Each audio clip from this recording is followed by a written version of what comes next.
what kinds of things might I want to know if I wasn't even like part of the initial discussion of why this came about and those pieces. So I touched on a little bit of all of that, and it's very informal. Um, now let me move this so I can see still. There we go. Okay.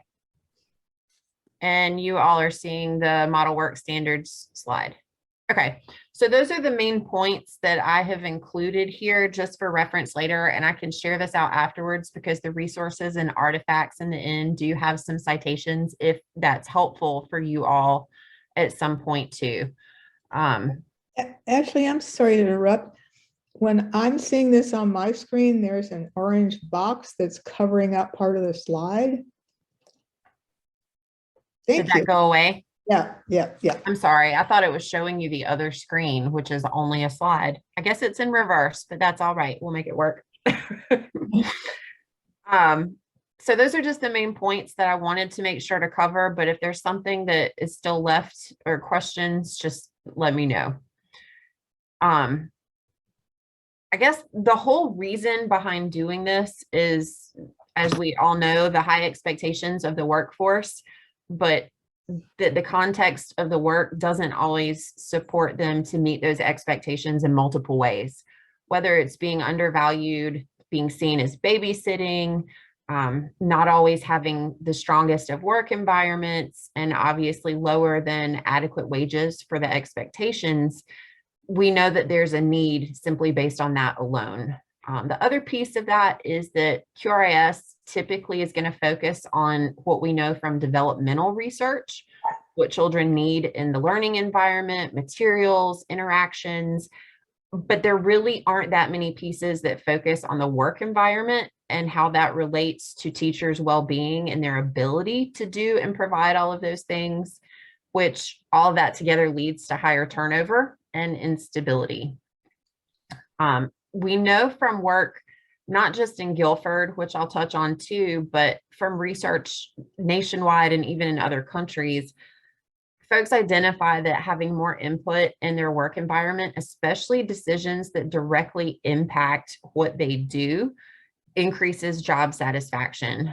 And the other piece of why this all came together is when you look at all those components and say, well, where do we begin?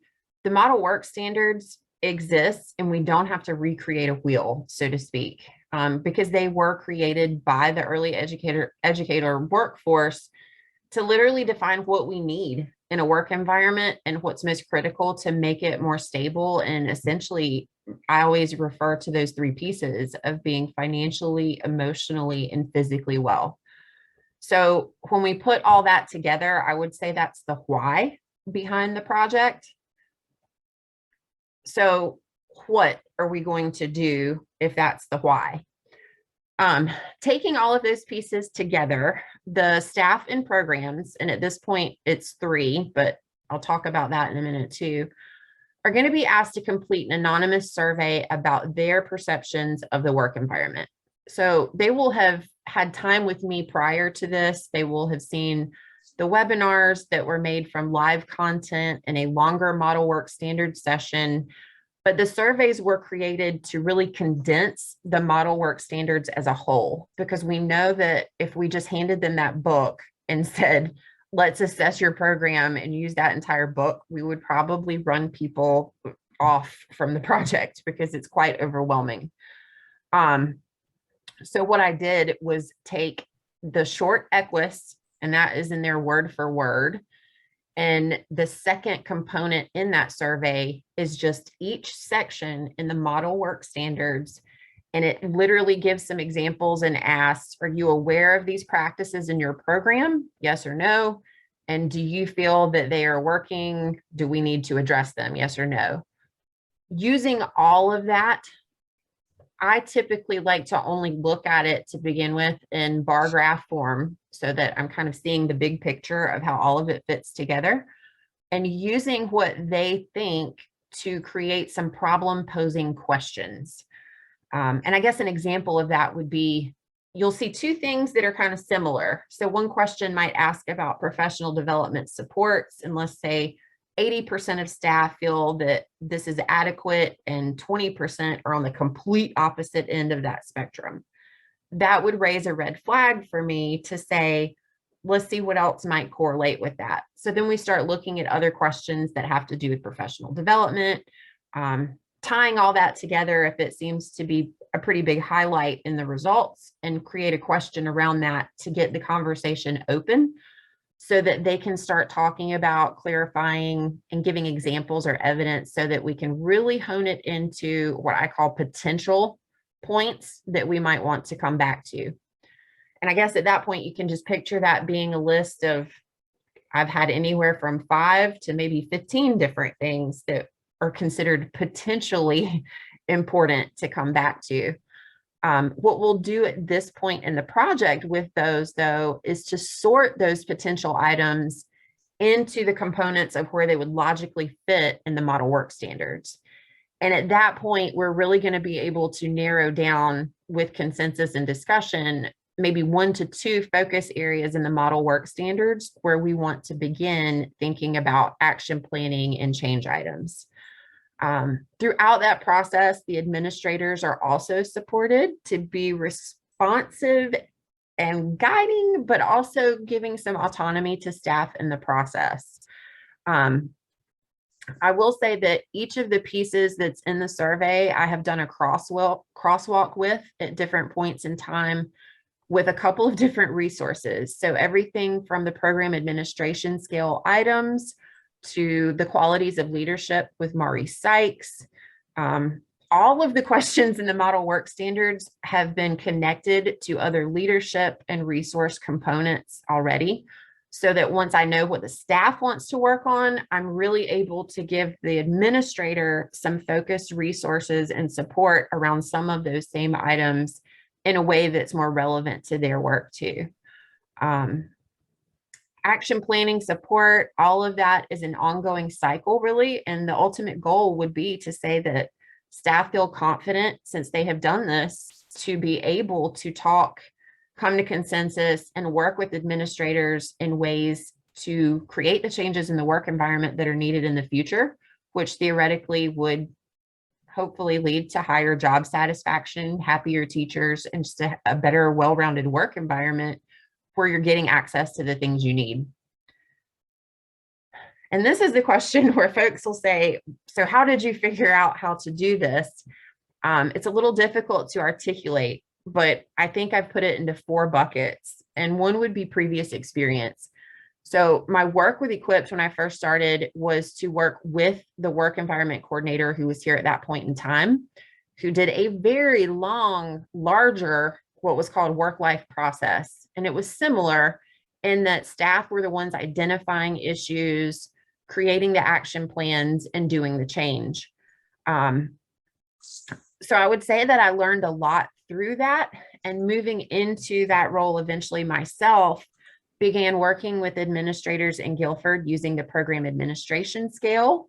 Many of them wanted to get input from staff. So I then started integrating the short EQUIS, or early childhood work environment survey, to do that. The big difference I would say between that work and how this shows up is that working with administrators, I would often get staff to bring those things to the surface and give it back to the administrators and give them some resources. But my work with the staff and administrators to continue, how do we actually do this, often dropped off at that point. Now I'll point out too, we didn't have stipends. We didn't have a lot of the resources here that are resources in that time that are associated with this project.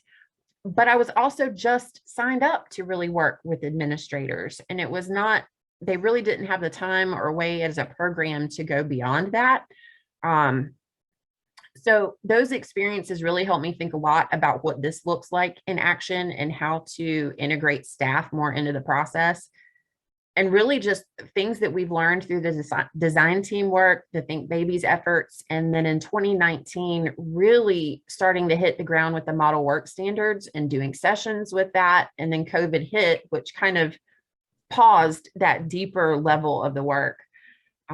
It's definitely influenced by research, and I would say research on early childhood work environments, early childhood leadership, and early childhood activism, feminist social change efforts, specifically related to early care and education. Um, the needs of the early childhood workforce kind of are folded into the previous experience piece. But then the real framework of how this unfolds, I would have to say, is influenced with critical pedagogy and action research.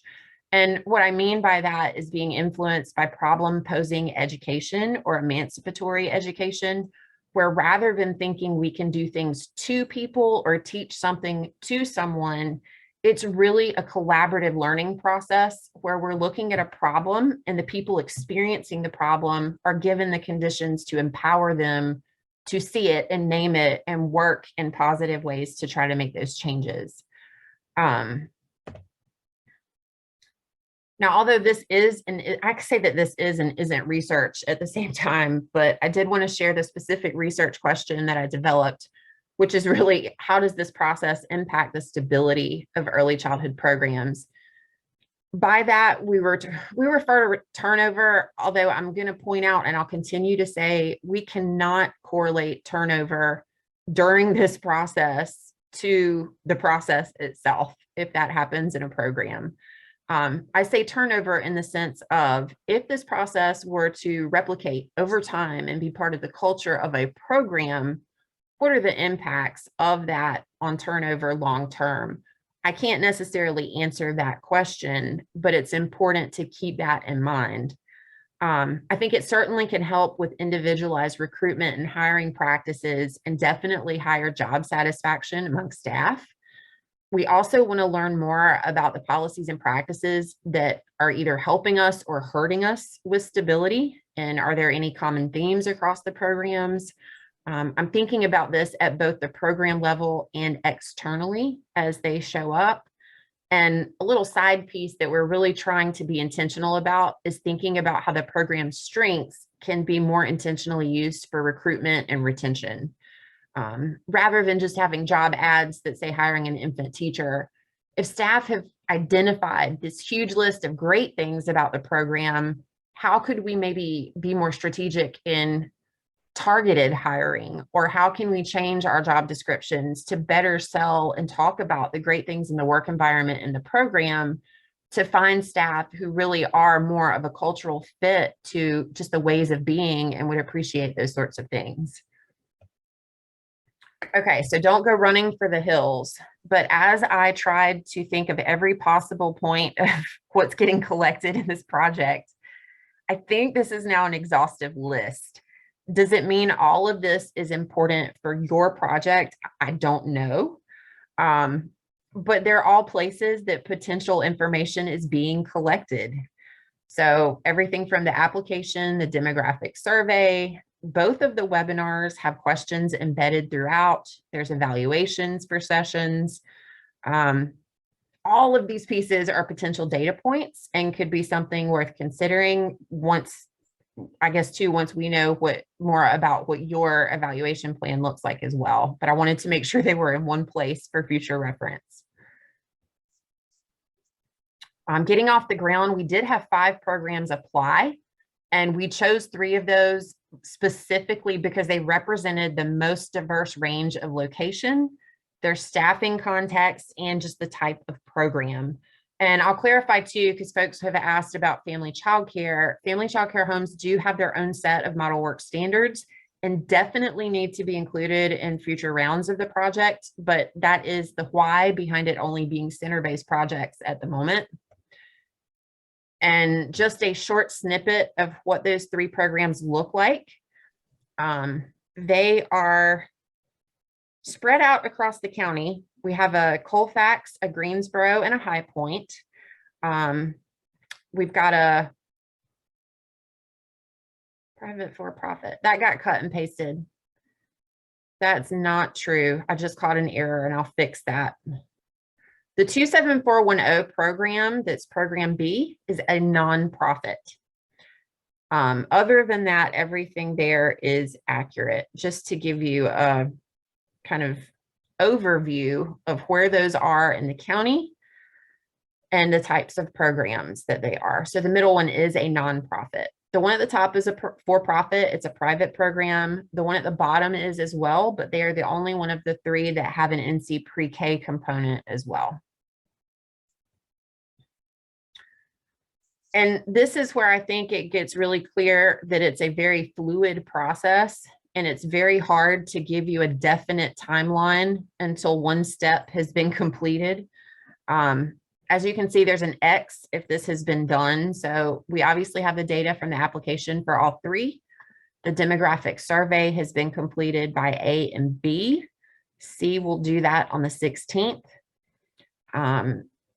A and B will both have talked through their survey results by early September. Obviously, that ranges from like mid-August through the first week of September at the moment. And we'll know more about Program C's timeline after I meet with them again on the 16th, which is a full staff meeting. Now, action planning could be embedded in the same meeting as the work environment survey initially. It really just depends on how far we get. Like, for example, Program B on the 19th has a staff development day that they're closed for every year, and I have that day with them. So we will probably get quite a bit done. Program A had to be a little bit more creative with their dates and spreading things apart, and we may need to add on to that depending on how much time we have and how far we get. But I wanted to show you what we have collected so far and what I know for sure is coming up around the bend. And I know that you are handling like project evaluation as a global piece, but as far as what I am looking at, we obviously want to know about movement towards or even achieving the goals and improve perceptions of the work environment. Excuse me. But when I talk about this being, a problem posing critical pedagogy approach, I was very clear with the staff. And last night they took this as a project. I had a meeting with Program A last night, and they're going to be working on this. They asked to leave it in their break room because they just needed more time thinking and getting clear. But interesting, because I said, I want you to tell me, what is the criteria for how do you know in March or April of next year that you're happy with what happened?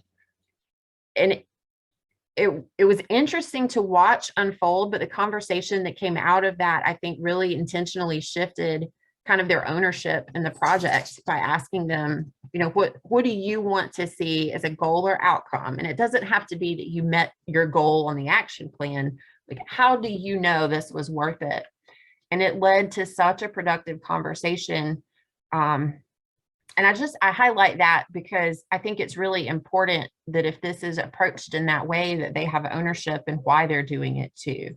But we also want to know more about how to inform future policy efforts and future projects. So when we do this again, what were the strengths and challenges of doing it, but also getting a better idea of how our policies and practices supporting or kind of holding back those pieces of quality that need to be happening in the work environment, both at program levels and at the policy level.